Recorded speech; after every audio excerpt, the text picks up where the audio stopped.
a atividade imobiliária, e aí a gente está falando no Brasil, ela é por si só sustentável, né? Quando a gente olha a necessidade que a gente tem, não só de criar habitação, e aí olhando, né, de forma social, o que essa habitação representa em termos de saúde, educação e futuro, mas também de criar uma boa habitação, de como a gente altera e como que a gente mexe nas cidades. A gente está observando aqui, eu olho bastante aqui na Lote, que a gente está, às vezes, fazendo cidades, né? Produtos de 9, 10, estamos estudando produtos de 9, 10 milhões de metros quadrados.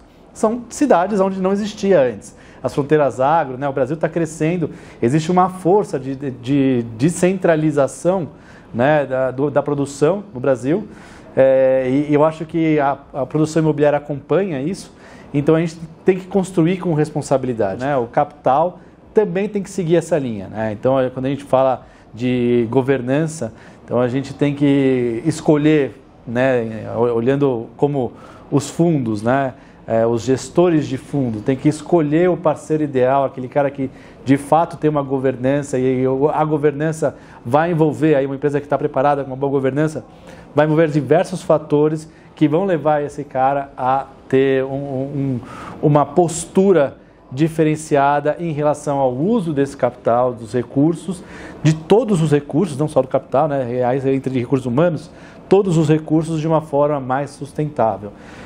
Eu acho que o greenwashing ele existe, né, quando você começa a criar alguns métodos de medida da sustentabilidade. Então, vou dar um exemplo, né, a gente criou recentemente a lei de eficiência, a norma de eficiência das construções.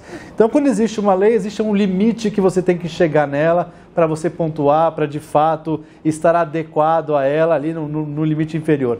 Não tinha como ser diferente, é uma lei muito boa e muito necessária, né? Até como uma tradução para a gente poder falar para o consumidor que está comprando ali, estou falando agora de vertical, né? Residencial vertical, que está comprando ali um produto eficiente, né?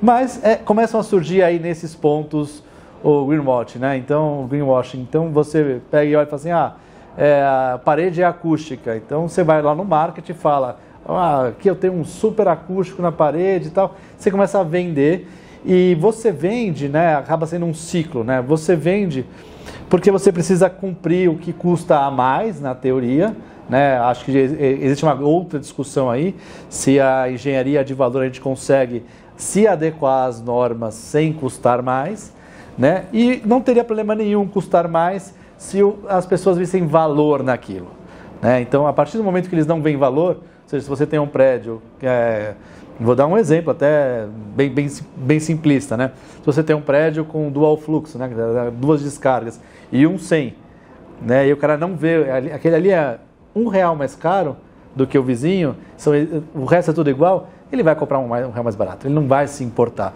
Então, acho que tem uma etapa de educação, né? A gente foi do macro aqui ao micro, né? Mas tem uma etapa de educação das pessoas. As pessoas vão deixar de escolher aqueles empreendimentos que não oferecem essas questões para ele, e isso é sustentável, né? A gente continua sendo, o mercado imobiliário continua sendo o vilão da novela, quando na verdade a gente tinha que estar de mãos dadas, nós estamos de mão dada com a sustentabilidade, né? Então, vamos primeiro falar de logística e corporativo, né? Então, fomento para logística e corporativo, existe uma noção de valor, né? Os clientes, os compradores, os usuários finais, eles exigem selos de certificação, isso já está muito mais avançado, e você consegue reputar maior valor, por exemplo, num galpão AAA, um green building, né, ou num corporativo da mesma forma, porque aquele inquilino entende que traz valor para a mercadoria, para a marca dele, para o cliente final dele, para o usuário final, para o funcionário dele na ponta.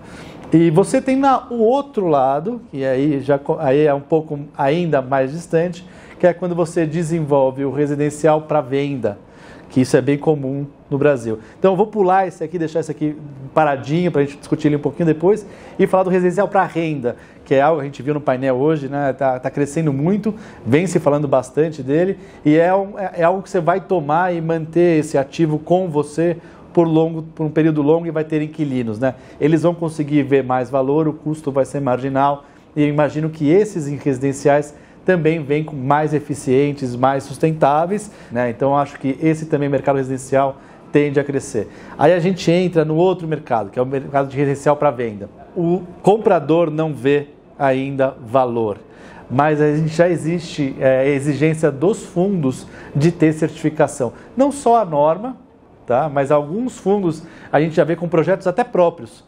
Tem o selo do fundo X, né, que exige para que você seja um empreendimento investido por eles, você tem que se adequar não só à norma, porque é norma, mas um pouquinho a mais, né? Então ele está te dando dinheiro ali, tá te fornecendo, está te dando muitas vezes em equity, mas ao mesmo tempo ele tem uma exigência nesse direcionamento. E quando casa um empreendedor que também está afim, e aí a gente consegue boas soluções disso, a gente vê alguns exemplos.